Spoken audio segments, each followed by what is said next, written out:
ফের সিভিকের দাদাগিরি, কাটা গেল যুবকের আঙুলের অংশ। পূর্ব বর্ধমানের সমুদ্রগড় রেল স্টেশনে হাড় হিম করা কাণ্ড। যুবকের মোবাইল কেড়ে নেওয়ার অভিযোগ জিআরপির সিভিকের বিরুদ্ধে। যুবককে বিশ্রামাগারে নিয়ে যাওয়ার চেষ্টা করে ওই সিভিক। অভিযোগ যুবকের, বিশ্রামাগারের কোলাপসিবল গেট ধরে প্রতিরোধ করে যুবক। গেট ধরে থাকার সময় হাতে ভারী কিছু দিয়ে আঘাত করে সিভিক, এমনটাই অভিযোগ করেছেন ওই যুবক। সিভিকের আঘাতে আঙুলের সামনের অংশ কেটে যায়, দাবি যুবকের। জিজ্ঞাসাবাদের জন্য আটক অভিযুক্ত জিআরপির সিভিক ভলেন্টিয়ার। ওয়েটিং রুমে ঢোকানোর সময় কোনোভাবে আঙুল কেটে গিয়েছে, এমনটাই দাবি জিআরপি।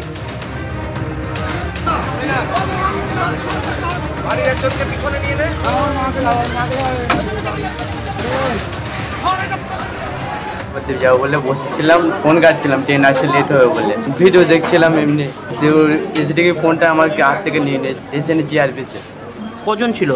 অনেক কজন ছিল, 7-8 জন ছিল, আর একজন সিভিক ছিল। আঙুলটা আমি গ্রিলে হাত দিচ্ছিলাম, এসে বাড়ি মেরেছিল। তারপরে যে মানে কি হয়েছে ওটা, মানে কোলাপসিবল গ্রিলে মানে তোমাকে কোথায় নিয়ে যাচ্ছিল তারা? ভেতরে নিয়ে যাচ্ছিল, যে তোদের গার্জেন আসবে তখন ছাড়বো তোলে।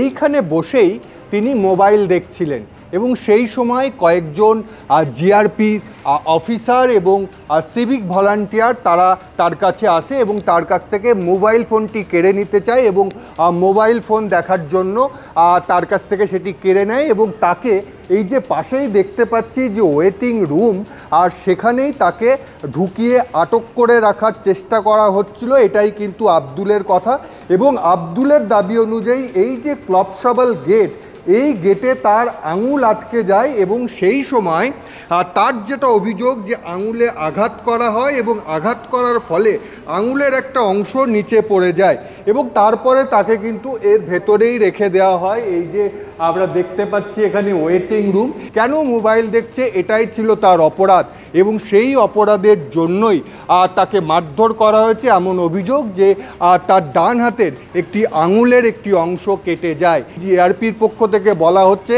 যে এই ক্লবসবল গেটে হাত লেগে গিয়েছিল এবং সেখানেই টানতে গিয়ে তার আঙুল কেটে যায়, কোনো মারধর করা হয়নি।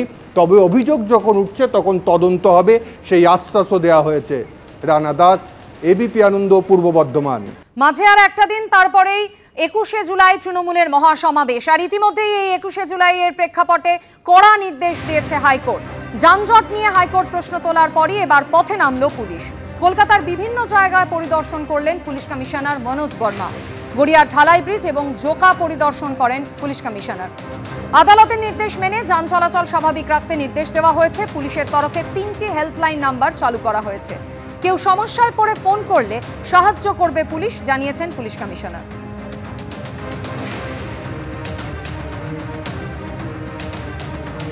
মাননীয় মহামান্য আদালত গতকাল যে অর্ডার দিয়েছে সেটা কিভাবে ইমপ্লিমেন্ট হবে, কি কি পয়েন্ট আছে আর কিভাবে ওটা পালন করা হবে, কিভাবে আমরা এনশিওর করব যাতে সব কিছু স্মুথ থাকে, অ্যাট দ্য সেম টাইম মহামান্য আদালতের যে অর্ডার আছে সেটাও কমপ্লাই হয়। তো তার জন্য আমরা স্পেসিফিক ডিসকাশন করে স্পেসিফিক ইনস্ট্রাকশনস দেওয়া হয়েছে। আমরা আশা রাখছি সব কিছু ঠিক থাকবে অ্যান্ড অনারেবল কোর্টে যে অর্ডার হয়েছে সেটা কমপ্লাই করা হবে। যদি কারো কোনো অসুবিধা হয় তো আমাদের হেল্পলাইন নাম্বার আমরা দিচ্ছি সবাইকে। ইন কেস অফ এনি কোনো রকম কোনো অসুবিধা যদি কারো হয় তো ওই হেল্পলাইন নাম্বারে যদি কেউ যদি কন্ট্যাক্ট করে দেন নিশ্চয়ই আমরা ফার্দার হেল্প করে দেব।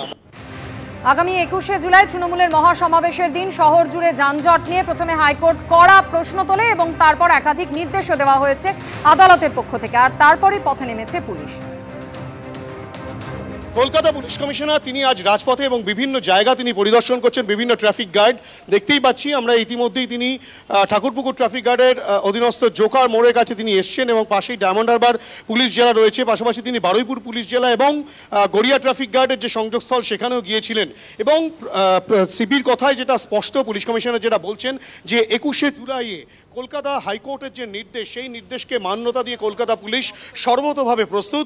তারা কিন্তু বিভিন্ন জায়গায় পুলিশ আধিকারিক থেকে শুরু করে ব্যাপক পুলিশ ফোর্স তারা মোতায়েন রাখবেন যাতে কোনো রকম কোনো অসুবিধা না হয়। এবং 3টি টোল ফ্রি নাম্বার তিনি দিয়েছেন, হেল্পলাইন নাম্বার। সেখানে কিন্তু ফোন করে যদি কেউ কোনো রকম কোনো সমস্যায় পড়ে সেক্ষেত্রে কিন্তু তারা তৎক্ষণাৎ ব্যবস্থা নেবেন এবং কোনো ধরনের কোনো যাত্রীদের কোনো সমস্যা হবে না, অফিস যাত্রীদের কোনো সমস্যা হবে না, তেমনটাই আশ্বস্ত করছেন কলকাতা পুলিশ কমিশনার। এবং তিনি সে কারণেই আজ রাজপথের বিভিন্ন জায়গায় পরিক্রমা করলেন এবং গতকালও তিনি বিভিন্ন জায়গায় গেছিলেন। ইতিমধ্যেই তিনি যেটা জানালেন, Howrah police commissionerate, Barrackpore police commissionerate এবং বারুইপুর পুলিশ জেলা এবং ডায়মন্ড হারবার পুলিশ জেলার সঙ্গেও তারা সমন্বয় রেখে এই কাজ করবেন এবং যাতে কলকাতা হাইকোর্টের নির্দেশকে মান্যতা দিয়ে কলকাতা পুলিশ সঠিকভাবে সচল রাখতে পারে কলকাতাকে, সেই চেষ্টায় কিন্তু তারা চালাবেন, তেমনটাই কলকাতা পুলিশ কমিশনারের কথায় স্পষ্ট। ক্যামেরায় ভগবান শাহের সঙ্গে হিন্দোল দে, এবিপি আনন্দ, কলকাতা।